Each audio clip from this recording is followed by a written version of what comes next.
have strong and robust shoulders, but the fact also needs to be considered that the body operates as one continuous kinetic chain. A weak or tight link anywhere along the chain of hand, wrist, elbow, shoulder, scapular or thoracic spine, and neck for the uppers, and foot, ankle, knee, hip, and lumbopelvic area for the lowers is going to determine the long-term potential of creating a shoulder slingshot. For the purpose of this video, I'm going to focus simply on the means of prevention and ability. There's one trend in particular that I want to touch on in this video for the context of throwers, and that's glenohumeral internal rotation deficit. So what the heck is that? Alfred's going to help us out with that. Glenoid refers to the glenoid rim of the shoulder socket. Humeral refers to the humerus bone, which is the arm bone that goes into that shoulder socket. And internal rotation deficit refers to a lack of motion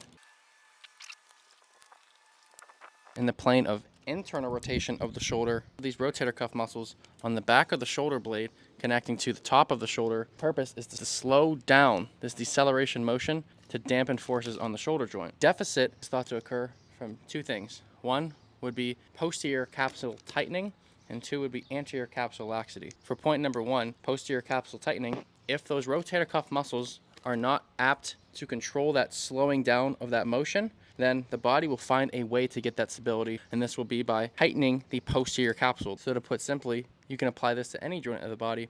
The less ability we have in the areas, in the structures that we can volitionally control, the greater stiffening and the greater restriction that the body will place on the structures that you cannot volitionally control. So really, from the body standpoint, it is quite smart because it's using a safety mechanism to ensure that you can continue doing your activity, but long term it's going to lead to some issues. I use on the ATG Science Blueprint the reverse pullover. So all you really got to do this motion is get in a squat rack or really anything to where you can get to about 50% of your max shoulder flexion, and then lower down onto the bench or the bar, what have you, focusing on the fourth and fifth digits of the pad of your hand, pushing force down. What that's going to do is engage your lats and all the fascia on the underside of the arm to put you in a good position to bias the joint of the shoulder.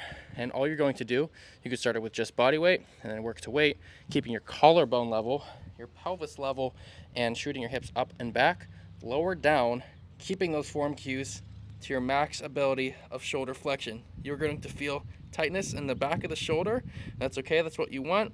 You want to open it up, hold, and then thinking of putting most of your force into this hand, pressing up to mobilize that shoulder joint and help open up the posterior capsule. So that's how to open up. Now we need to get the body to trust that we indeed have the capacity to control the forces on our shoulder by building up the posterior portion of our shoulder slingshot with dumbbell external rotation, dumbbell power raise, trap 3 raise, and dumbbell extension. And the anterior portion of the shoulder slingshot with cross bench pullover, immensely beneficial when used alongside the ATG back bench because it forces you to get max thoracic extension and max shoulder flexion.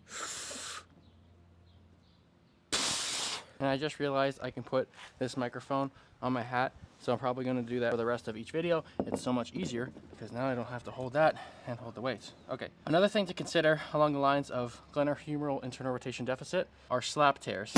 Okay, definition time again. I'm going to put some pictures on the video, but it's a superior labrum anterior and posterior tear. Top portion of the labrum, let me get him again, is torn from the front and the back. This is also where the bicep muscle attaches. As glenohumeral internal rotation deficit, I'm going to call it GIRD from now on, as GIRD pulls the shoulder towards more relative external rotation, the biceps will be resting at a longer muscle length. You're putting both the biceps and its attachment point on the labrum at a mechanically disadvantageous position. It's at a higher risk of tearing. As you're opening up the shoulder capsule, it's going to be important to deal with proximal and distal attachments of the biceps to ensure it too has free flowing access and strength. From a joint range concept, my go-to is the reverse chin-up. Untwist the biceps from both the shoulder and elbow joint from any adaptive restrictions that occurred as a result of the effects of GIRD. Now, working our way back up to the shoulder attachment of the biceps muscle, we can then work incline dumbbell hammer curl to ensure we are getting strength through length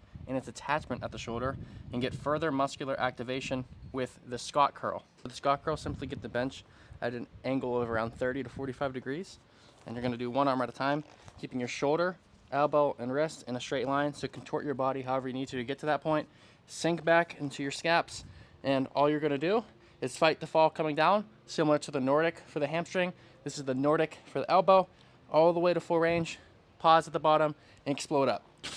Again, the purpose of all of this is to build up internal resilience of the shoulder by dealing with the joint locally, the joint distally, and dealing with all of the muscles and tendons through that kinetic chain.